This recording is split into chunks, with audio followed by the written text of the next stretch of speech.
हरे कृष्णा। हमारे आज के इस गीता वीकली एपिसोड में आपका स्वागत है। और आज हम एक विशेष प्रश्न पर चर्चा करेंगे। लोग अक्सर पूछते हैं कि इस संसार में सब कुछ उल्टा ही क्यों होता है, सब कुछ गलत ही क्यों होता है, इस संसार में अच्छाई इतनी कम क्यों है, इतनी बुराई हमें क्यों नजर आती है। आइए जानते हैं भगवान श्री कृष्ण ने भगवत गीता के 15वें अध्याय के अंदर इस बात को वर्णन किया। प्रथम श्लोक में, जिसे पुरुषोत्तम योग कहते हैं, भगवान श्री कृष्ण कहते हैं, श्री भगवानुवाच ऊर्ध्व मूलम अधोशाखम अश्वत्थम प्राहुरव्ययम् छन्दांसि यस्य पर्णानि यस्तं वेद स वेदवितः। भगवान ने बताया इस संसार का रूप कैसा है। भगवान कहते हैं जैसे कि ऊर्ध्व मूलम एक वृक्ष है, जिसे कहते हैं बड़ा बरगद का वृक्ष, अश्वत्थम प्राहुरव्ययम्, ये जो अश्वत्थ वृक्ष है जिसे बरगद ट्री या फिर बनैन ट्री कहते हैं, तो ये जो पेड़ है बरगद का, ये उल्टा है। क्या है? उल्टा। ऊर्ध्व मूलम, मूल यानी कि जड़े, ऊर्ध्व यानी कि ऊपर की ओर है, जड़ें ऊपर की ओर हैं इस वृक्ष की। ऊर्ध्व मूलम अधो शाखम, यानी कि जो शाखाएं हैं वो नीचे को हैं। आप कहेंगे कैसा पेड़ है? पेड़ में तो जड़ें नीचे को होती हैं, शाखाएं ऊपर को होती हैं। लेकिन इस जगत के बारे में बताया है कि क्यों इस जगत में सब कुछ इतना गलत गलत है, क्योंकि भगवान श्री कृष्ण का जो वृंदावन, गोलोक वृंदावन वैकुंठ धाम है, उस धाम की परछाई स्वरूप ये भौतिक जगत है। यानी कि भगवान का जो आध्यात्मिक लोक है उसको जब उल्टा कर देंगे तो क्या बन जाएगा? ये भौतिक जगत बन जाएगा। इसलिए इस वेदों के अंदर, वेद का मतलब है ज्ञान, वेदावित इसमें कहा गया, वेदों के माध्यम से हमें जानना बहुत जरूरी है कि ये जगत उल्टा क्यों नजर आता है। अगर हम देखें तो इसके अंदर जो जड़ें हैं वो ऊपर की ओर हैं, शाखाएं नीचे की ओर हैं, पत्तियां नीचे की ओर हैं, और जो फल हैं वो भी नीचे की ओर हैं। ये पूरा पूरा उल्टा है। ऊर्ध्व मूलम अधो शाखम अश्वत्थम प्राहुरव्ययम् छंदम से यस्य पर्णानि, इसको काटना पड़ेगा, इसके जो पत्ते हैं, इन सब चीजों को हमें छिन्न भिन्न करना पड़ेगा। यही वेदों का असली मकसद है। वेद बताते हैं कि अगर किसी व्यक्ति को, वेद यानी कि ज्ञान, अगर किसी को सच्चा आध्यात्मिक ज्ञान होगा तो क्या होगा? उसका भौतिक जीवन उसको छोड़ना चाहिए, यानी कि उससे उसको वैराग लेना चाहिए, डिटैचमेंट होना चाहिए, और आध्यात्मिक जगत से उसका अटैचमेंट होना चाहिए। ये वेदों का मर्म है, ये वेदों का सार है, वेदों का ज्ञान, वेदों का कारण है। तो वेद के ऊपर अगर कोई जीवन जीता है तो वो व्यक्ति समझ पाएगा ज्ञान के माध्यम से। अन्यथा ये जो संसार है, इस उल्टे संसार को देख करके लोग दुखी होते हैं। जैसे कि एक बार एक रानी थी, उस रानी के पास 9 लखा हार था। 9 लखा यानी उस समय के हिसाब से 9 लाख रुपए का, आज के हिसाब से करोड़ों का होगा। 9 लाख रुपए का 9 लखा हार था, और वो हार पहन रही थी। तभी एक उड़ता हुआ पंछी आया, उसने उस हार को पकड़ा और उड़कर के ले जाकर कहीं गिरा दिया। रानी ने कहा, जो मेरे उस 9 लखे हार को ढूंढ करके लाएगा, उस व्यक्ति को मैं धन दौलत से परिपूर्ण कर दूंगी, पोषित कर दूंगी। आओ, कौन है? सभी लोगों ने प्रयास किया ढूंढने का, अलग अलग दिशाओं में। लेकिन एक व्यक्ति था, उसकी बेटी की शादी नहीं हुई थी। उसने सोचा अगर मैं ये ढूंढ लेता हूं तो मेरी बेटी की शादी के लिए अधिक धन मिलेगा और मैं भी राष्ट्रीय वेश में अपनी पुत्री की शादी कर पाऊं। अपनी बेटी के विवाह के उस जोश में वो चला गया ढूंढने के लिए, और देखता है कि एक बहुत बड़ी सी कीचड़ है, पूरा दलदल है। उस कीचड़ के अंदर उसको चमकता हुआ 9 लखा हार दिखाई दिया। वो कूद पड़ा उसके अंदर और पूरा प्रयास करने लगा और निकालने की कोशिश कर रहा है, और दलदल में धंसता चला जा रहा है, ढूंढ रहा है। लेकिन उसको वो हार, जैसे ही उस हार तक पहुंचता है, उसे कुछ मिलता नहीं है। पूरा मिट्टी के अंदर है, कीचड़ के अंदर है, पूरा दलदल में लिप्त हो चुका है। वहां से एक साधु गुजर रहे थे। साधु ने कहा, क्या हुआ भाई, इतनी मेहनत कर रहे हो, दलदल में डूब जाओगे। दलदल जब भी हो तो क्या उसका एक स्टैंडर्ड है कि अगर आप कभी दलदल में हो तो उस मैशी लैंड में आपको हिलना डुलना नहीं चाहिए, बस शांत बने रहें और आवाज लगाते रहें, कोई मदद करे, कोई मदद करे, तो कोई मदद करने वाला खींच करके आपको बाहर निकाल देगा। लेकिन अगर आप वहां हाथ पर हिलाएंगे, जितना जितना दलदल में हिलाएंगे उतना अंदर गर्त में जाते जाएंगे। अब ये व्यक्ति जो था, ये हाथ पैर हिला रहा था, गर्दन तक पूरा डूब गया है, लेकिन उसको हार अब तक नहीं मिला। तो साधु व्यक्ति ने कहा, अरे भाई क्या ढूंढ रहे थे? कहा रानी का 9 लाख का हार उड़ाकर एक पक्षी ले गया था, मुझे चमकता हुआ दिखाई दिया, मैंने अपनी बेटी की शादी के उस लालच में मैं कूद पड़ा इस दलदल में, इस मिट्टी में, कि शायद मैं निकाल लूं और मैं राजसी तरीके से अपनी पुत्री का विवाह कर सकूं। साधु हंसते हुए कहता है, अरे भाई तो वहां ढूंढ रहे हो दलदल में? वो रहा देखो पेड़ के ऊपर की शाखा पे वो हार लटका हुआ है, उस पक्षी ने लाकर हार पेड़ के ऊपर डाल दिया और तुम उसे नीचे ढूंढ रहे हो। यही है हम सब का भी हाल।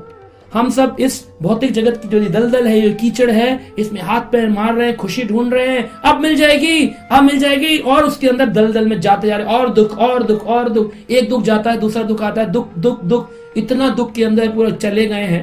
तब साधु लोग आते हैं, कहते हैं, अरे भाई कहाँ ढूंढ रहे हो उस खुशी को? नीचे नहीं है, खुशी तो ऊपर है, आध्यात्मिक लोक में। भगवान के रास्ते पर चलो, गीता आदि भागवत पढ़ो, भगवान के नाम का जप करो, वो असली खुशी प्राप्त करने पर ये निचली खुशी अपने आप प्राप्त हो जाएगी। क्योंकि ये तो क्या है? ऊर्ध्व मूलम अधो शाखम, ये उल्टा है, जैसा ऊपर है वैसा ही नीचे है। इसलिए हमको इस आसक्ति को जो संसार की है दलदल रूपी में गिरने से अपने आप को बचाना चाहिए और इंतजार करना चाहिए इस दलदल से निकालने, कोई साधु आए खींच करके मुझे बाहर निकाल। आप देखिए, अगर हम इसे परछाई के रूप में भी देखते हैं तो परछाई कैसी होती है? मान लीजिए एक व्यक्ति चल रहा है और भौतिक जगत उसकी परछाई है, यानी कि आध्यात्मिक जगत की। तो अगर कोई व्यक्ति खड़ा हो सूरज के आगे, उसकी एक परछाई पड़ती, शैडो कैसी होती है? हम खड़े, हमारी नाक है, आंख है, कान है और हमारी पूरी डिटेलिंग है, लेकिन जब उसकी शैडो पड़ेगी, परछाई, तो क्या होगा? परछाई पूरी काले रंग की होगी। उसको ना तो वस्त्र का कलर निकल के आएगा परछाई में, ना नाक, आंख, कान की डिटेलिंग पता चलेगी, सुंदर आंखें हैं कि सुंदर स्वरूप है, कुछ पता नहीं चलेगा। सुंदर से सुंदर व्यक्ति और बदसूरत से बदसूरत व्यक्ति, दोनों की ही परछाई समान रूप से दिखाई देती है। इसी प्रकार आध्यात्मिक जगत यानी भगवान की भक्ति का मार्ग अत्यधिक सुंदर है, उसकी डिटेलिंग इतनी सुंदर है, परंतु हमें आनंद क्यों नहीं आता? क्योंकि हम तो इस भौतिक संसार को ही सब कुछ मानते हैं। हम भगवान की पूजा करते हैं एक रिचुअल मान करके, लेकिन ये नहीं सोचते कि भगवान की आनंदपूर्ण जीवन यात्रा करने से भौतिक जीवन यात्रा अपने आप परिपूर्ण हो जाती है। ये जो मिसअंडरस्टैंडिंग पूरे विश्व में व्याप्त है, अगर ये क्लियर हो जाए तो आनंद का अनुभव करेंगे। तो शैडो जो होती है, एक तो उसमें डिटेलिंग नहीं होती है, क्लियर नहीं होती है, रंग नहीं होते हैं, और वो टेम्परेरी भी होती है। यानी कि अगर सूरज जब अस्त हो जाता है तो परछाई दिखनी बंद हो जाती है। यानी कि भौतिक जगत भी जो है वो टेम्परेरी है, अशाश्वत है, अशाश्वत काल तक रहने वाला नहीं है। आप किसी से भी कितना प्यार करें, आप किसी को भी कितना लगाव करें, एक समय पर वो व्यक्ति छोड़ करके चला जाएगा, और अगर जीवित भी रहेगा तो उसकी सुंदरता बुढ़ापे की ओर अग्रसर होकर के बदल जाएगी। इस संसार में कोई भी चीज शाश्वत काल तक नहीं रहती है, क्योंकि ये टेम्परेरी शैडो परछाई है, और जो है वो भी उल्टा पेड़ है। और इसमें समझने की बात है कि वेद जो ज्ञान है, इसको जितनी जल्दी होगा उतनी जल्दी समझना चाहिए, देर नहीं लगानी चाहिए। सुबह शीघ्रम, शुभ कार्यों को शीघ्र करना चाहिए। ये नहीं कि गीता पढ़ेंगे कल पढ़ लेंगे, अजी टाइम नहीं मिलता है, टाइम निकालिए। इतने संसार में लोग चले गए, हम जाकर के कभी शमशान की ओर देखें तो कितने लोग जल रहे हैं, मर रहे हैं, जा रहे हैं, लेकिन क्या पाया उन्होंने? अपने साथ क्या लेकर के गए? एक बार भी भगवान की ओर मुड़ करके आनंद का अनुभव नहीं किया। लोग कमाते हैं, खाते हैं, रात दिन मेहनत करते हैं, लेकिन आनंद का जीवन नहीं जी पाते। हमेशा एंजाइटी, स्ट्रेस में रहते हैं, खुशी की तलाश में। पोस्ट डेटेड चेक देते हैं, आज खुश नहीं हूं, कल खुश हो जाऊंगा। खुशी चाहिए तो आज चाहिए, उसके लिए कल का इंतजार मत करिए, आज ही उस खुशी को अपनी गोद में अपने हाथों से पकड़ कर रख लीजिए। कैसे मिलेगी? यही बताते हैं, एक बार एक पशु यानी श्वान था, कुत्ता, और वो रोटी लेकर के बड़ा भूखा था, उसको एक रोटी मिल गई, रोटी के आनंद में भागा जा रहा था, खा नहीं रहा था, पकड़ करके लेके जा रहा था, जाता जा रहा है और सोच रहा था किसी एकांत स्थान में जाकर खाऊंगा। और उसने देखा नदी के अंदर एक और कुत्ता उसे नजर आया, उसके मुंह में भी रोटी है, और ये सोचने लगा कि देखो देखो दूसरे कुत्ते की रोटी तो मुझसे बड़ी है, और उससे कहता है वो वाली मुझे दे दो, भाव भाव वो वाली मुझे दे दो।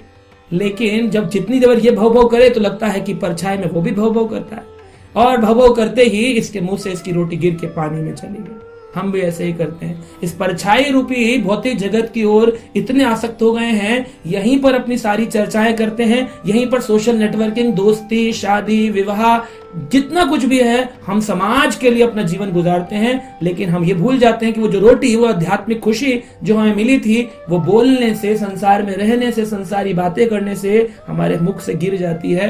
तो हम अपनी कमाए हुए सुख को भी सुख का अनुभव नहीं कर पाते। इसलिए हम ये नहीं कहते कि आप काम धंधा छोड़े, नौकरी छोड़े, सहे संसार में, लेकिन संसार की परछाई के ज्ञान को हमें समझना चाहिए। ये वेदों का मर्म है। वेद, भगवत गीता आदि शास्त्र, भागवत बताते हैं कि हमको अपने ज्ञान से इसको समझना चाहिए कि जिस जगत में हम हैं ये बहुत टेम्परेरी है, अशाश्वत है, शाश्वत काल तक रहने वाला नहीं है, उल्टा है, परछाई है। मुझे तो उस आध्यात्मिक धाम की सच्ची खुशी की तलाश में अपने जीवन को चलाना चाहिए। हरे कृष्णा, हरे कृष्णा। हमारे आज के इस गीता वीकली एपिसोड में आपका स्वागत है। आज हम चर्चा करेंगे, कई बार लोग पूछते हैं कि वैकुंठ धाम यानी कि कुंठा रहित, वैकुंठा, कुंठा यानी कि एंजाइटीज, परेशानियां, भगवान का जो धाम है उसको वैकुंठ धाम कहते हैं। उस वैकुंठ धाम में जाने के लिए क्या क्वालिफिकेशन है? जैसे आईएएस बनने के लिए कुछ बेसिक क्वालिफिकेशन चाहिए, एक व्यक्ति को इंजीनियर बनने के लिए कुछ बेसिक परसेंटेज चाहिए, तो क्या भगवान के घर जाने के लिए भी हमको कुछ बेसिक क्वालिफिकेशंस चाहिए? हाँ, बिल्कुल चाहिए। और भगवान श्री कृष्ण ने भगवत गीता के 15वें अध्याय के श्लोक संख्या 5 में इस बात को वर्णन किया है। भगवान कहते हैं, निर्माण मोहा जित संग दोषा अध्यात्म नित्या विनिवत कामा द्वंद्वेर विमुक्ता सुख दुख संगे गच्छन्ति अमूढ़ाम पदमव्ययम् तत्। भगवान ने बहुत सुंदर रूप से वर्णन किया कि कैसे पदम अव्ययम् तत्, वो अव्ययम यानी कि जो कभी समाप्त नहीं होता है, वो शाश्वत अप्रकट जगत भगवान का, वो वैकुंठा, इस जगत को बोलते हैं कुंठा। यहाँ परेशानियां, स्ट्रेस, एंजाइटी रहती है, लेकिन भगवान का लोक है वैकुंठा, आनंद से परिपूर्ण। उस जगत में प्रवेश कैसे मिलेगा? तो कहते हैं अगर आपके अंदर ये 7 गुण हैं, 7 क्वालिफिकेशंस, तो आप भगवान के धाम में प्रवेश कर सकते हैं। आइए सुनते हैं कौन सी हैं ये 7 क्वालिफिकेशंस। पहली है, भगवान कहते हैं निर्माण मोहा। भगवान ने कहा कि निर्माण और मोहा। निर्माण, मान यानी कि बड़ी ही व्यक्ति के अंदर एक प्रेस्टीज की कामना होती है, दुनिया मेरी इज्जत करे, मेरा सम्मान करे। देखो देखो हमको कैसे इन्होंने हमारी बेइज्जती कर दी। हम गए थे उनके मैरिज फंक्शन में, हमारे गले में माला नहीं डाली, हमको वेलकम नहीं किया, वेलकमिंग एटीट्यूड नहीं था। मेरा दिल टूट गया। और इस कारण से अपने मान अपमान के कारण व्यक्ति द्वंद्व में फंस जाता है। तो पहली क्वालिफिकेशन है निर्माण। कोई व्यक्ति मुझे इज्जत दे न दे, मुझे सबको इज्जत देनी चाहिए। हाँ, इसीलिए हमारे श्री चैतन्य महाप्रभु भगवान श्री कृष्ण जो कलयुग में आए, उन्होंने कहा तृणादपि शुनीचेना तरोरपि सहिष्णुना अमानिना मान देना कीर्तयम सदा हरि। सदा हरि का कीर्तन वही कर सकता है जिसने अपने अंदर ये गुण अर्जित किए हो।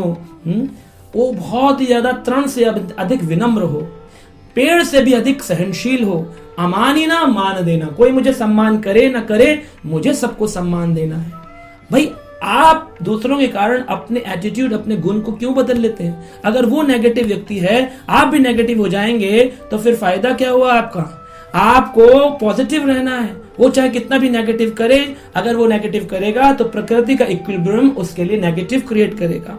अगर आप पॉजिटिव करते हैं तो आप जो ये इक्विलिब्रियम है, इस प्रकृति का नेचर, वो आपको भी पॉजिटिव ला करके वापस देगी। व्हाट गोज कम्स अराउंड, जो जाता है वही वापस आता है। जो जैसा बोएगा वो वैसा काटेगा। इसलिए किसी के भी बुरा करने पर हमें बुरा नहीं करना चाहिए। निर्माण, मान की अभिलाषा से मुक्त होना चाहिए। मोह, निर्माण मोहा, हमें मोह यानी अटैचमेंट्स, आसक्ति बहुत है इस संसार में। अपने हर चीज को पकड़ के रखना चाहते हैं। अहम ममेति, ये मेरा है, ये मैं हूं, मैं मेरा मेरा मैं और मेरा। इस द्वंद्व में इतने अटैच हो जाते हैं कि हमें समय ही नहीं होता कि हम भगवान श्री कृष्ण का भजन करें, गीता पढ़ें, भागवत पढ़ें। हमारे पास टाइम ही नहीं होता है। तो इसलिए भगवान कह रहे हैं अपनी इस आसक्तियों को तोड़ दो। आसक्ति का मतलब है जो आसक्ति है वो जा भी सकती है। इसलिए इस अटैचमेंट्स को, आसक्तियों को छोड़ो। हम ये नहीं कहते कि फैमिली छोड़ो, हम ये कहते हैं आसक्ति छोड़ो। यानी कि जैसे कोई व्यक्ति ऑफिस में जब काम करता है तो उसको ऑफिस की तरफ से एक लैपटॉप दिया जाता है कि आप इस पर काम करें। वो लैपटॉप वो जानता है कि ये मेरे ऑफिस का, जिस दिन मैं ऑफिस छोड़ूंगा, अपनी कंपनी चेंज करूंगा, मुझे ये लैपटॉप भी कंपनी को वापस देना है। वो उसकी केयर करता है लेकिन उससे अटैच नहीं होता। ऐसे ही संसार ने हमको फैमिली दी है, सोसाइटी दी है, जो भी दोस्त दिए, रिश्तेदार दिए हैं, उनकी हमें केयर तो करनी है लेकिन उनसे अटैच नहीं होना, ये सोचते हुए एक ना एक दिन हमें जाना है या उनको हमसे दूर जाना है।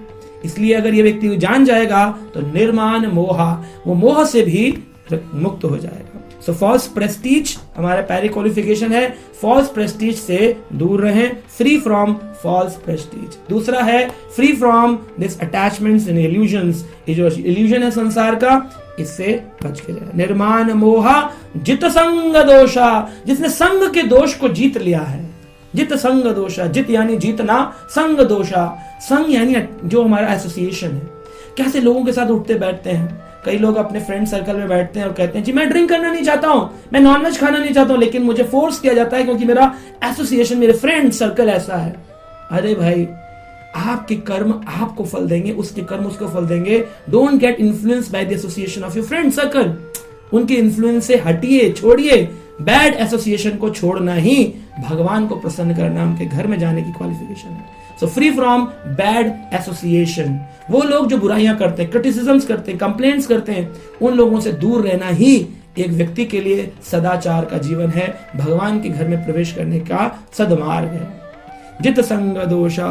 और कहते हैं आगे अध्यात्म, अध्यात्म में उसको जीवन गुजारना चाहिए। अध्यात्म यानी हम है आत्मा, अध आत्मा यानी आत्मा के बारे में जो जानकारी देती है, जैसे गीता, श्रीमद् भगवद गीता, इसका गहन अध्ययन करना चाहिए। Scrutinisingly study Bhagavad Gita will reveal all the answer of your questions. आपके सभी प्रश्नों के उत्तर बड़ी सरलता से गीता दे देती है। अध्यात्म और नित्य, ये जो जगत है ये अनित्य है, भगवान का घर नित्य है। उस नित्य शाश्वत धाम की जानकारी ले लेता है जो व्यक्ति अध्यात्म के मार्ग से, अध्यात्म नित्य, उस व्यक्ति के साथ क्या होता है, विनिवर्त कामा, और साथ में उसको विनिवृत्त, निवृत्त यानी कि छोड़ देना, काम इच्छाओं को, लस्टी डिजायर्स को अपने जीवन से निकाल देना। विनिवृत्त कामा। अगर कोई व्यक्ति इनसे विन ओवर हो जाता है, क्या वो समाज के अंदर अट्रैक्ट नहीं होता है अपनी काम इच्छाओं से, तो वो व्यक्ति भगवान के घर जाने के लिए एक और क्वालिफिकेशन अर्जित करता है। और सिक्स्थ क्वालिफिकेशन है द्वंदेर विमुक्ता सुख दुख संगे। सुख आए या दुख आए, इस द्वंद से उसको मुक्त होना चाहिए। ये सोचना चाहिए सर्दी और गर्मी के समान सुख दुख तो आएंगे, रेड लाइट और ग्रीन लाइट के समान सुख दुख तो आएंगे। अगर सुख है, ग्रीन लाइट है, तो दुख यानी रेड लाइट भी आएगी। रेड लाइट है तो कुछ काल बाद ग्रीन लाइट भी आएगी। इस द्वंद से सही क्या है और गलत क्या है मुक्त होना चाहिए। करना वो चाहिए जो ठाकुर जी चाहते हैं, उनके निर्भर होकर के उनकी इच्छा अनुसार अपने जीवन को चलाना चाहिए। द्वंदे विमुक्तः सुख दुख संगे गच्छन्ति अमूढ़ाम पदम अव्ययम तत्। गच्छन्ति यानी कि शरणागति कर देना चाहिए। सातवां लक्षण है भगवान श्री कृष्ण के इस ज्ञान को, गीता के ज्ञान को जो शरणागति कर देते हैं। अमूढ़ाम यानी कि जो मूर्ख नहीं है, जो संशय रहित हैं, वो लोग क्या पाते हैं, पदम अव्ययम तत्, उन लोगों को अव्ययम तत् प्राप्त होता है। तो आज हमने चर्चा करी है 7 qualifications can take you to Vaikunth Dham. ये 7 गुण आपको भगवान के वैकुंठ धाम में प्रवेश करा सकते हैं। आशा करते हैं आप गीता को ध्यान से पढ़ेंगे, इन 7 गुणों को अर्जित करने का प्रयास करेंगे और अपने जीवन को सफल बनाएंगे। हरे कृष्णा हरे कृष्णा। आज के इस गीता वीकली में आपका स्वागत है और आज हम एक ऐसा विशेष प्रश्न लेंगे। लोग पूछते हैं क्या आपने कभी भगवान को देखा है, क्या आप हमको भगवान दिखा सकते हैं? ऐसे लोग चाहते हैं प्रत्यक्ष दिखाइए ठाकुर जी को, है ये तो पत्थर है जी, ये तो आपने हमको खाली ना तर्क वितर्क से समझा दिया, हमें भगवान का प्रत्यक्ष दर्शन कराइए। तो देखिए भगवान श्री कृष्ण ने स्वयं बताया है कि प्रत्यक्ष दर्शन अगर मेरे पाना चाहते हो तो क्या करना पड़ेगा। तो भगवान कृष्ण ने गीता के इस 15वें अध्याय के श्लोक संख्या 10 में इस ज्ञान को उजागर किया संसार के आगे और कहते हैं उत्क्रमांतम स्थितम वापि भुंजानम वा गुणान्वितम विमूढ़ा नानुपश्यन्ति पश्यन्ति ज्ञान चक्षुषः भगवान ने बहुत ही अच्छा वर्णन किया। भगवान कहते हैं उत्क्रमांतम, यानी कि जब कोई व्यक्ति ये शरीर त्यागता है, उत्क्रमांतम इस शब्द का अर्थ है शरीर त्यागना। तो जब कोई व्यक्ति अपनी मृत्यु के काल में अपनी आत्मा जो होती है वो शरीर को त्याग कर दूसरे शरीर में प्रवेश करती है, उस क्रिया को उत्क्रमांतम कहा गया, शरीर त्यागते हुए। और स्थितम यानी कि शरीर में रहते हुए, तो रहना, जब हम इस शरीर में रहते हैं इसे कहते हैं स्थितम, और जब शरीर त्यागते हैं उसे कहते हैं उत्क्रमांतम। तो स्थितम यानी शरीर में स्थित रहना। तो कई बार लोग पूछते हैं क्या आप स्वस्थ हैं, आर यू हेल्दी? तो बोलते हैं हाँ मैं हेल्दी हूं। लेकिन स्वस्थ शब्द का अर्थ है स्वयं में स्थित रहना, स्वस्थित, स्वस्थ, स्वयं में स्थित रहना। स्वयं में स्थित कौन रहता है? जो आत्म साक्षात्कारी व्यक्ति, जिसने अपनी आत्मा के ज्ञान को पा लिया कि मैं हूं कौन, आई एम अ सोल और आई एम अ बॉडी। जो इस ज्ञान को समझ जाता है, आत्मस्थित होता है, उसे कहते हैं स्वयं में स्थित, स्वस्थित। इसलिए कहा स्थितम। तो उत्क्रमांतम यानी शरीर से आत्मा का दूसरे शरीर में प्रवेश करना, स्थितम यानी इसी शरीर के अंदर रहना। उत्क्रमांतम स्थितम वापि भुंजान वा गुणान्वितम। भुंजान यानी कि संसार को भुंजान, भोगते हुए, संसार को एंजॉय करते हैं, प्रकृति को एंजॉय करते हैं, दोहन भी करते हैं, कई लोग तो एक्सप्लॉइट भी करते हैं। पर हम एक्सप्लॉइटेशन ना भी देखें तो लोग एंजॉय करते हैं प्रकृति को, इसी से खाना खाते हैं, जल से, समुद्र नदियों के जल को पीते हैं, है ना, नमक लेते हैं समुद्र से, आहार लेते हैं पृथ्वी से, प्रकृति से सूरज लेते हैं, चंद्रमा से हमारी वेजिटेशन होती है, सूरज से हमारे पेड़ पौधों में क्लोरोफिल सनलाइट से आती है। इतना हम देखते हैं कि सारी हम प्रकृति को एंजॉय करते हैं। भुंजान और गुणान्वितम, और साथ में हम ये पाते हैं कि हम प्रकृति के गुणों के अधीन रहते हैं। तीन प्रकृति के गुण हैं, सतोगुण, रजोगुण, तमोगुण, है ना। जैसे कि बोलते हैं red, blue, green basic colours होते हैं, और उनके मल्टीप्लिकेशन से अनेकों लाखों कलर बन जाते हैं ना। एक ही ब्लू कलर है तो ब्लू में Cyprus blue, dark blue, navy blue, sky blue, है ना। तो ऐसे कलर्स बन जाते हैं मल्टीपल, लेकिन बेसिक 3 कलर होते हैं। ऐसे ही 3 बेसिक गुणों से मल्टीपल गुण बन जाते हैं, करोड़ों प्रोबेबिलिटीज बन जाती हैं, हम देखते हैं। तो हमें समझना चाहिए कि गुणान्वितम यानी कि गुणों के अधीन व्यक्ति किसी ना किसी गुण के अधीन रहता है। किसी में सतो ज्यादा होता है, किसी में रजो ज्यादा है, किसी में तमो ज्यादा है, किसी में रजो सतो का मिश्रण है, किसी में सतो तमो का मिश्रण है। इस तरह से हम देखते हैं मिश्रित गुणों में व्यक्ति बंधे हुए। 3 गुण भी होते हैं, है ना। कभी कभी आलस ज्यादा होता है तो हम तमोगुण में होते हैं। गुणान्वितम इन 3 गुणों के अंदर है। लेकिन क्या हम इसको समझ पाते हैं? जब हम यही नहीं समझ पा रहे हैं, स्थितम, उत्क्रमांतम, गुणान्वितम, भुंजानम, हम यही चीजों को भी समझ नहीं पा रहे, हो कैसे रहा है, कैसे क्रियाएं हो रही हैं, कैसे प्रकृति चल रही है, कौन है इसको चलाने वाला, कैसे में कोई व्यक्ति मर जाता है, मरकर कोई व्यक्ति कहाँ चला जाता है, मेरा जन्म कहाँ से हुआ था, मैं कौन हूं, मरने के बाद मैं कहाँ जाऊंगा, इन्हीं चीजों को कोई समझ नहीं पा रहा। क्यों नहीं समझ पा रहे? क्या कारण है? भगवान कहते हैं क्योंकि विमूढ़ाम नानुपश्यन्ति। नानुपश्यन्ति, भगवान कहते हैं विमूढ़ाम, विमूढ़ाम यानी कि मूर्ख व्यक्ति, मूर्ख व्यक्ति, नानुपश्यन्ति, पश्यन्ति यानी देखना, नानुपश्यन्ति, मूर्ख व्यक्ति इसे देख नहीं पाता है, समझ नहीं पाता है। क्यों? क्योंकि समझने के लिए ये भौतिक आंखें नहीं चाहिए। कौन सी आंखें चाहिए? पश्यन्ति ज्ञान चक्षुषः, देख पाते हैं जिनके पास ज्ञान के चक्षु होते हैं, knowledge, the eyes of knowledge. अब ज्ञान का जब किसके पास में भंडार हो, जो ज्ञानी व्यक्ति हो, जो ज्ञान ले रहा है, शास्त्र पढ़ रहा है, और ज्ञानी भी शुष्क ज्ञानी नहीं, भक्त ज्ञानी हो, जो भगवान की भक्ति प्रेम के लिए शास्त्र पढ़ रहा है, भगवान को जानने के लिए, उनसे प्रेम करने के लिए शास्त्र पढ़ रहा है, पश्यन्ति ज्ञान चक्षुषः, वो पश्यन्ति देख पाएगा। भगवान ने खुद ही कहा पश्यन्ति, देख लोगे मुझे, मेरा साक्षात रूप देख लोगे। अब ज्ञान क्या है? कैसे समझेंगे कि भगवान को देख लेंगे? देखिए, भगवान ने ज्ञान में बताया भागवत आदि में कि मैं कई रूपों में प्रकट हुआ हूं कलयुग में। नाम के रूप में भगवान, कली काले नाम रूप कृष्ण अवतार, कलयुग में भगवान नाम के रूप में अवतार हुए। नाम यानी कि हरे कृष्ण कृष्ण कृष्ण हरे हरे, हरे राम राम राम हरे हरे। ये मंत्र बोलो है तो ये मंत्र में जो नाम है ये भगवान ही है। लेकिन कैसे पता चलेगा? जब ज्ञान होगा, वरना लगेगा तो शब्द है, ये तो मंत्र है। मंत्र से कुछ लोग बोलते हैं मंत्र करके हम भगवान तक पहुंच सकते हैं। नहीं, मंत्र से भगवान तक नहीं पहुंचा जाता, मंत्र ही भगवान है, अभिन्नत नाम नामिनो। लेकिन ये कैसे पता चलेगा? ज्ञान चक्षुषा, चक्षु से नहीं, ज्ञान चक्षुषा। दूसरी चीज, प्रसाद खाते हैं लोग। हमें एक दिन एक व्यक्ति पूछ रहा था, अरे आप तो पूरी प्लेट को प्रसाद कह रहे हैं, अरे प्रसाद तो मतलब चने होते हैं, या हलवा होता है, बूंदी होती है, ये क्या आप पूरी प्लेट को बार बार कह रहे हैं प्रसाद पाएंगे प्रसाद पाएंगे।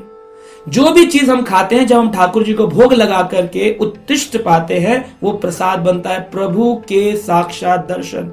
अन्यथा संसार में मिथ फैला हुआ है कि प्रसाद मतलब तो लड्डू खिला दो, बर्फी का टुकड़ा दे दो, इसे प्रसाद कहते हैं, हलवा दे दो। प्रसाद मतलब है जो कुछ भी आप खाएंगे वो सब भगवान का है, भगवान को भोग लगा करके उनकी आज्ञा पा करके हमें खाना चाहिए, अन्यथा हम चोर कहलाएंगे। मेरा एक पेन रखा हुआ है, किसी ने मुझसे बिना पूछे उठाए लेकर चल दिया, क्या कहूंगा, अरे भाई चोर हो, पूछ कर ले जाओ। तो भगवान की प्रकृति में भगवान को बिना भोगने के हम कैसे भोग सकते, इसलिए भुंजान हम भोग रहे हैं, हम जानते नहीं कि किसकी वस्तु है, जिनकी है जानकर के भोगेंगे, उनसे रिक्वेस्ट करके, उनको मंत्र के द्वारा भोग लगा करके, तो हमें कोई बुराई नहीं लगेगी। अब कोई पेन लेना चाहता है, मुझसे पूछ कर ले जाए, क्या मैं ले जाऊं प्रभु जी, मैं कहूंगा ले जाइए, आपको जरूरत है। तो इस तरह से हमें ये जानना चाहिए। और हम ये देखते हैं कि भगवान नाम के रूप में, प्रसाद के रूप में, भगवान है विग्रह के रूप। मंदिरों के अंदर भगवान साक्षात विराजमान है अपने विग्रह अवतार में। लोग कह रहे नहीं ये तो पत्थर है, तो आपके कौन से पत्थर की मूर्ति है, मार्बल की है कि पीतल की है? मूर्ति क्या होती है, ये भगवान का वस्त्र है। जैसे हम बाजार से वस्त्र खरीद कर लाते हैं, डमी ने पहना होता तो चलती नहीं है, लेकिन जब हम पहन लेते हैं तो वस्त्र चलता हुआ दिखता है। ऐसे ही भगवान का ये वस्त्र है, ये जो पत्थर की मूर्तियां हैं ये भगवान का वस्त्र है। जब वो सही तरीके से बनाई जाती हैं, मंत्रों के उच्चारण के माध्यम से, सही रूप से उनका आह्वान होता है, महामंत्र के माध्यम से उनका आह्वान किया जाता है ठाकुर जी का, तो ये मूर्तियां विग्रह में परिवर्तित हो जाती हैं, यानी भगवान अवतरित होते हैं। और ये जो मंदिरों में है, इस्कॉन मंदिरों में अधिकतर आप देखें, हमारे मंदिरों में जो विग्रह हैं, सुंदर श्रृंगार उनमें होता है, भगवान का आनंद होता है देखने पर। सभी तीर्थ आदि में हम जाएंगे, बड़े बड़े मंदिर, तो सब जगह लोग जगन्नाथपुरी में, रामेश्वरम में, द्वारका में, बद्रीनाथ में, वृंदावन में दर्शन करने जाते। किसका दर्शन करने जाते? पत्थर का, भगवान है। तो ये भगवान को साक्षात दर्शन हो रहा है ना, क्यों जा रही है इतनी पब्लिक पत्थर को देखने के लिए? तो इस तरह से जो अज्ञान है, इसके कारण लोग सोच रहे हैं किसी दिन भगवान चक्र लेके खड़े होंगे, शंख बजेगा, भगवान हमारे घर में धुएं से निकल आएंगे। अरे भगवान तो है, ज्ञान चक्षुषा, ज्ञान का चक्षु नहीं है, ये प्रॉब्लम है। और भगवान कैसे हैं? ग्रंथ के रूप में। भगवत गीता ग्रंथ है, ये साक्षात भगवान की वाणी है। भगवान में और भगवान की वाणी में कोई भेद नहीं है ना। जब हम किसी का गाना सुनते, मान लीजिए कोई सिंगर का गाना सुन रहे हैं, हम अरे अरे अरे ये तो वही सिंगर है ना, तुरंत वो सिंगर हमारे घर में प्रवेश कर जाता है अपनी वाणी के माध्यम से। जब हम किसी का चित्र देखते हैं, अरे अरे ये तो वही है ना, मेरे दादाजी हैं ये, हाँ आपके दादाजी हैं। चित्र के माध्यम से हम तुरंत उनको पहचान जाते हैं। लेकिन भगवान का चित्र हो, अरे ये तो फोटो है, गाना भगवान की गीता, अरे ये तो किताब है। ये अपराध है, संसारी वस्तु को जोड़ लेना और भगवान की वस्तु को भिन्न कर देना। क्यों? क्योंकि एजुकेशन कच्ची है, ज्ञान नहीं है लोगों के पास में। और भगवान गुरु के रूप में, वैष्णवों के रूप में विराजमान है। साक्षात हरित्वेन समस्त शास्त्रे, सारे शास्त्र बताते हैं साक्षात हरित्वेन, गुरु जो होते हैं वो हरि के समान ही होते हैं। अब अगर किसी को हरि देखने, कृष्ण देखने, गुरु के रूप में देख, लेकिन देख नहीं पाएंगे। क्यों? नानु पश्यन्ति विमूढ़ाम, मूर्ख देख नहीं पाएंगे। विमूढ़ाम नानु पश्यन्ति, है ना, पश्यन्ति ज्ञान चक्षुषा, इसे वही देख पाएंगे जिनके पास ज्ञान की चक्षुषा। तो भगवान ने इस तरह बताया। तो आपसे हम रिक्वेस्ट करेंगे, आप गीता पढ़िए, ये महीना चल रहा है गीता मैराथन का, इस गीता के ज्ञान को दूसरों को भी दीजिए, वो भी इस ज्ञान को लें और साक्षात भगवान के अन्य रूपों में दर्शन कर सकते हैं। हरे कृष्णा हरे कृष्णा। तो आपका बहुत बहुत स्वागत है हमारे आज के इस 100th एपिसोड में। यानी कि हम पिछले 2 वर्षों से सुनते सुनते इस गीता वीकली में पहुंच गए हैं अपने 100th एपिसोड में। 100वां एपिसोड, सेंचुरी एपिसोड, इसमें आपका स्वागत है। और आज हम चर्चा करेंगे बड़े ही भगवत गीता के इस विशेष श्लोक पर, जो कि लोगों का बड़ा संशय होता है। लोग बोलते हैं कि प्रभु जी हमने भक्ति के मार्ग को पकड़ तो लिया है, हम चैंटिंग करते हैं, हमने गीता पढ़ना शुरू किया है, हम जो हैं लेक्चर सुनते हैं ऑनलाइन, हम मंदिर जाते हैं, मंदिर में दान देते हैं, हम सब कुछ करते हैं, लेकिन क्या जब हम शरीर त्यागेंगे तो क्या हमें भगवान का स्मरण होगा? क्योंकि कभी कभी देखते हैं कि लोगों को बीमारी हो जाती है और अपने अंत काल में वो लोग बेड रिडन हो जाते हैं और उस कोमा की स्थिति में वेंटिलेटर आदि पे बहुत सारे सिरिंजेस लगे हैं, कैनुला लगा है, ऐसी स्थिति में भगवान का स्मरण हो पाना मुश्किल होता है। और शास्त्र कहते हैं, गीता में बताया गया, जैसा आप अंतकाल में स्मरण करेंगे वैसा ही अगला शरीर मिलेगा। तो उस समय तो हम डॉक्टर्स, दवाइयों, अपने फैमिली, पेन, इसका स्मरण करते हैं, भगवान का स्मरण कैसे होगा? तो आइए भगवान ने इसका क्या उत्तर दिया है अर्जुन को, वही उत्तर आज हम चर्चा करेंगे अपने 100th एपिसोड में, 15वें अध्याय की श्लोक संख्या 15। भगवान कहते हैं, सर्वस्य चाहं हृदय सानिविष्टो मतः स्मृतिर्ज्ञानम् अपोहनं च वेदैश्च सर्वम् अहमेव वेद्यो वेदांत कृत वेदवितेव चम। भगवान ने कहा, सर्वस्य चाहम हृदय सानिविष्टो। भगवान कहाँ रहते हैं? हृदय में रहते हैं। हृदय सानिविष्टो यानी कि भगवान हृदय के अंदर ही बैठे हुए, कहीं नहीं जाते हैं। भगवान आत्मा के साथ एक परमात्मा भी होते हैं। जैसे एक पेड़ के ऊपर दो चिड़िया बैठी, एक चिड़िया देख रही है कि एक चिड़िया फल खा रही है, तो एक है साक्षी चिड़िया और एक है क्रियाशील चिड़िया। क्रियाशील चिड़िया यानी कि हम आत्मा, और जो देखने वाली साक्षी चिड़िया है यानी कि परमात्मा भगवान। भगवान ने सब शरीरों में, पशु हो या मनुष्य हो, 84 लाख योनियों के शरीर में अपना सीसीटीवी कैमरा फिट किया है। और भगवान ऊपर कृष्ण रूप में, अपने आदि गोविंद रूप में सभी की क्रियाओं को देख रहे हैं, कौन क्या क्या कर रहा है, इसके पीछे का क्या अभिप्राय है, इसकी मंशा क्या है। मनसा वाचा कर्मणा, सारी रिपोर्टिंग भगवान को होती है। तो भगवान कहते हैं, आपको डरने की जरूरत नहीं है, मैं तो आपके हृदय में ही बैठा हूं। आपने अपना पूरा जीवन जैसे गुजारा होगा उसी के अनुरूप अंत में मैं क्या करूंगा, आपके स्मरण में आ जाऊंगा। मान लीजिए कोई डिवोटी है, पूरी लाइफ चैंटिंग करता रहा, हरे कृष्ण मंत्र का जाप कर रहा है, गीता पढ़ रहा है, मंदिर जा रहा है, भक्तों का श्रवण कर रहा है, यात्रा में जा रहा है, मंदिर को दान दे रहा है, मंदिर निर्माण करवा रहा है, मंदिर प्रसाद वितरण कर रहा है, पुस्तक वितरण कर रहा है, उसने अच्छे आध्यात्मिक कार्य किए हैं भगवान कृष्ण की प्रसन्नता हेतु, तो क्या होगा अंत में भगवान, क्योंकि परमात्मा रूप में हृदय में बैठे हैं, तो चाहे कितने भी वेंटिलेटर लगे हों और मन बंद हो, तो भगवान ने ये नहीं कहा अंत में तुम्हें बोलना पड़ेगा। भगवान कहते अंत काले च मामेवा स्मरण मुक्त वा कलेवरम, स्मरण में आना है तो आंखें बंद होंगी, लेकिन स्मरण में ठाकुर जी कहते हैं मैं आऊंगा। कैसे? मतः स्मृतिर ज्ञानम अपोहनम चा।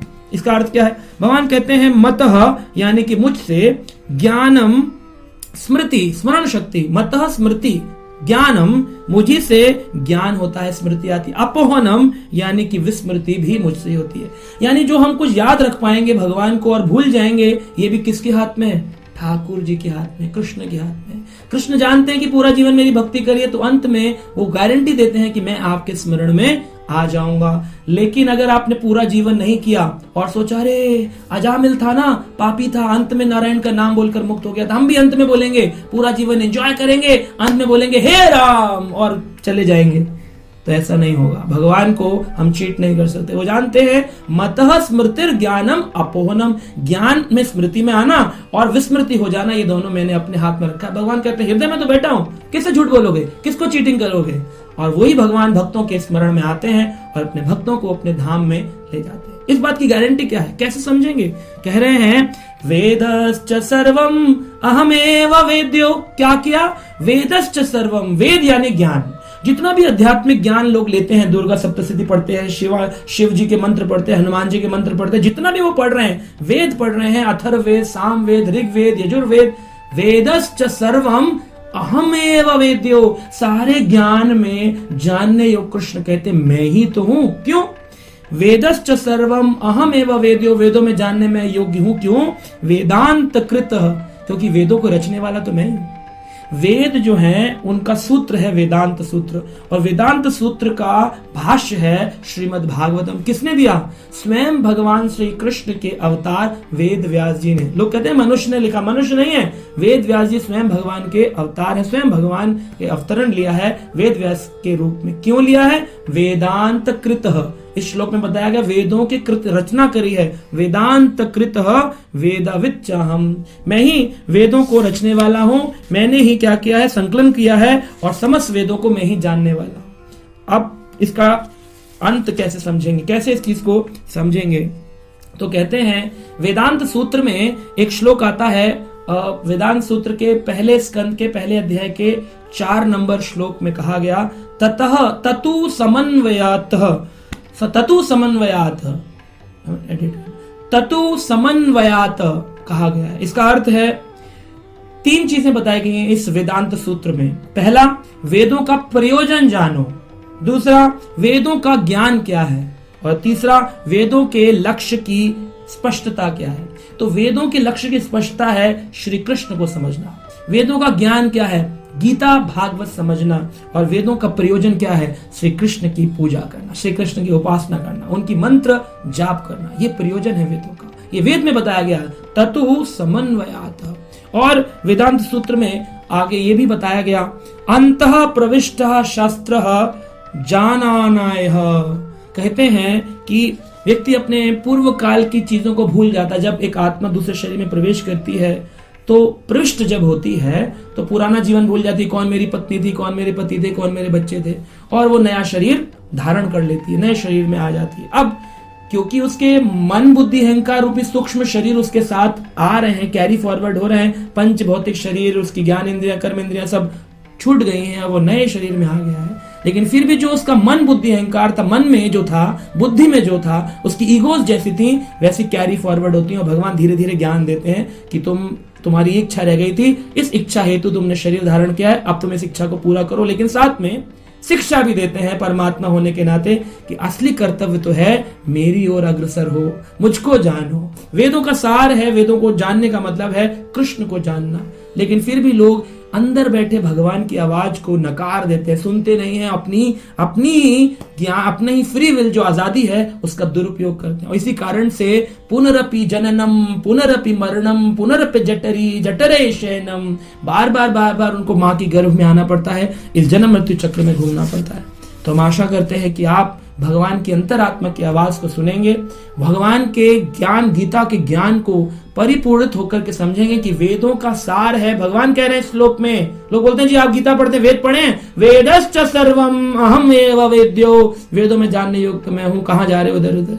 इसलिए कृष्ण को जानो, कृष्ण का भजन करो, कृष्ण की उपासना करो, कृष्ण की गीता पढ़ो, कृष्ण का जाप करो, कृष्ण का प्रचार करो। इसी से आपको अंत काल में भगवान का स्मरण होगा। भगवान गारंटी देते हैं। हरे कृष्णा हरे कृष्णा। अक्सर लोग एक प्रश्न पूछते हैं कि बुद्धिमान, इंटेलिजेंट बनने के लिए क्या करें, कैसे बने इंटेलिजेंट, तीव्र कुशाग्र बुद्धि कैसे बनेगी हमारे बच्चों की, कैसे बनेंगे इंटेलिजेंट। भगवान श्री कृष्ण ने भगवद गीता के 15वें अध्याय के 19 नंबर श्लोक में इस ज्ञान को सबके सामने बताया। आज हम उस पर चर्चा करेंगे।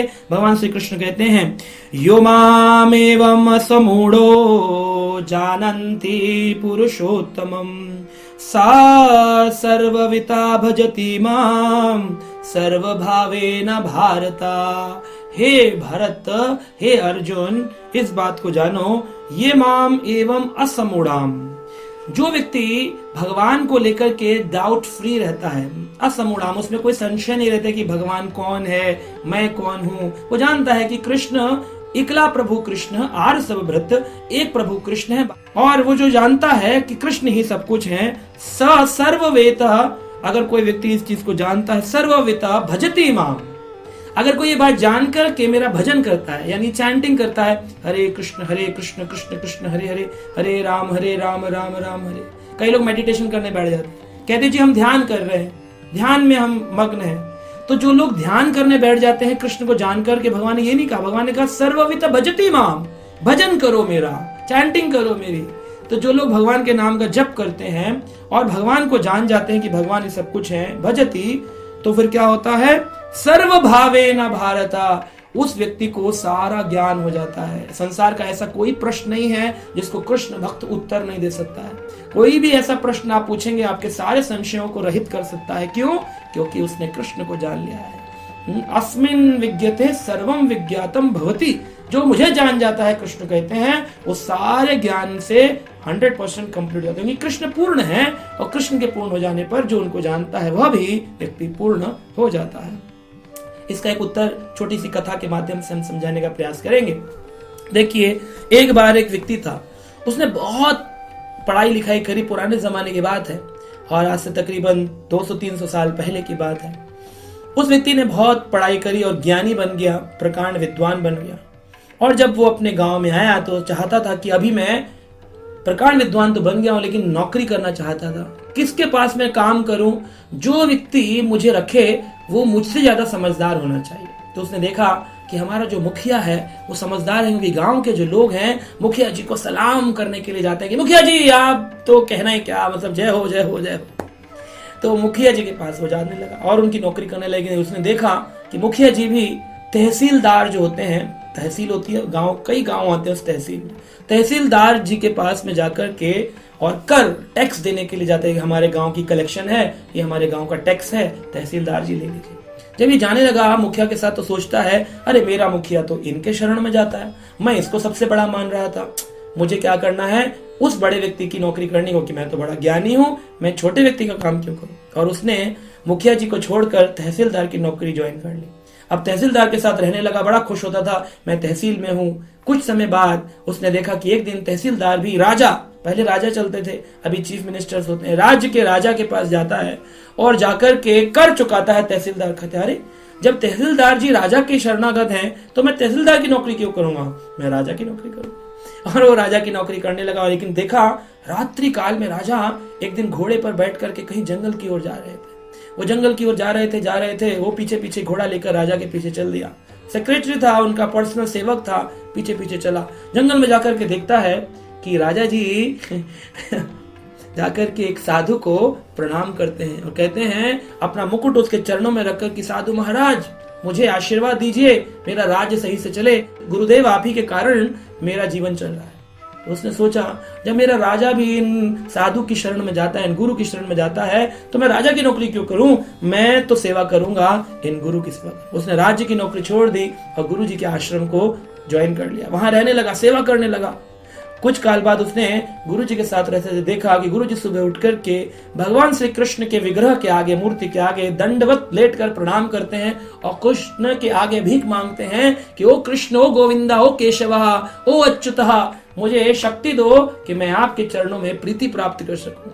तब जब उसने ये देखा कि सन्यासी महाराज जो गुरु जी थे वो भी कृष्ण की शरण में जा रहे हैं, तो उसने सोचा अब मैं समझ गया हूं, मेरे गुरु जी भी जिनकी शरण में जा रहे हैं मुझे उनकी शरण में जाना चाहिए। और वो इंटेलिजेंट बना, इसी कारण से वो कृष्ण तक पहुंचा। भगवान कहते हैं सुमेधसा, जिनकी बुद्धि तीव्र है, जो इंटेलिजेंट है, वो मेरे मार्ग पर आते हैं। मार्ग पर आकर के वो जब मार्ग में भजन करते हैं, तेषाम सतत युक्ता नाम भजताम प्रीति पूर्वकम ददामि बुद्धि योगम तम ये नमाम उपयंति ते, फिर मैं उनको बुद्धि देता हूं। तो हमारी इंटेलिजेंस पहली तो ये होती है कि हम चूज करें कृष्ण भक्ति, और फिर जब कृष्ण भक्ति करते हैं भजती, तो फिर क्या होता है, भगवान अधिक इंटेलिजेंस प्रदान करते हैं और कृष्ण को जानने पर फिर हमें सारा ज्ञान क्लियर आ जाता है। तो इस तरह से यहाँ पर बताया गया कि अगर कोई व्यक्ति कृष्ण को जान ले तो फिर वो सारे ज्ञान से परिपूर्ण हो जाता है। तो इंटेलिजेंट बनने का सही तरीका क्या है, चूज कृष्णा कॉन्शियसनेस, कृष्ण भावना भवित चुनना ही इंटेलिजेंस है, और उस पर चलने से इंटेलिजेंस शार्प होती है, कुशाग्र होती है, तीव्र होती है। और हम देखते हैं कि छोटे छोटे बच्चे भी इस कृष्ण भावना भवित केंद्रों में बड़े इंटेलिजेंट होते हैं, संस्कृत श्लोकास बोलते हैं, बड़े ही अच्छे नंबरों से अपने स्कूल में एकेडमिक्स में आते हैं। जो ऑफिस में जाने वाले लोग हैं वो प्रोफेशनली बहुत सुंदर काम करते हैं। जो दुनिया 8 घंटे में काम करती है वो लोग 1 घंटे में उस कार्य को निपटा देते हैं। क्यों? क्योंकि मन से शांत होते हैं। जब आप दुविधा में हैं, टेंशन में हैं, उसी काम की प्रोडक्टिविटी घट जाएगी, और आपका मन शांत है, प्रोडक्टिविटी बढ़ जाएगी। तो ऑफिस में जाने वाले लोग भी कृष्ण भावना भवित होते हैं, जब करते हैं, गीता पढ़ते हैं, सुनते हैं, तो उनका कार्य की जो परसेंटेज है, गुड क्वालिटी वर्क, वो बढ़ जाता है। ऐसे ही बूढ़े बुजुर्ग जो हैं घर में बैठे डिप्रेशन में रहते हैं, बीमारियां पकड़ लेती हैं, लेकिन वही लोग जो जप करते हैं, भगवान पर विश्वास रखते हैं, गीता पढ़ते हैं, उन बुजुर्गों को रोग नहीं होता है, अगर होता भी है तो खाली पीड़ा होती है, दुख नहीं होता है। तो इस तरह के कई सारे प्रॉब्लम से हम बच सकते हैं अगर हम इंटेलिजेंटली इस बात को फॉलो करते हैं। हरे कृष्णा।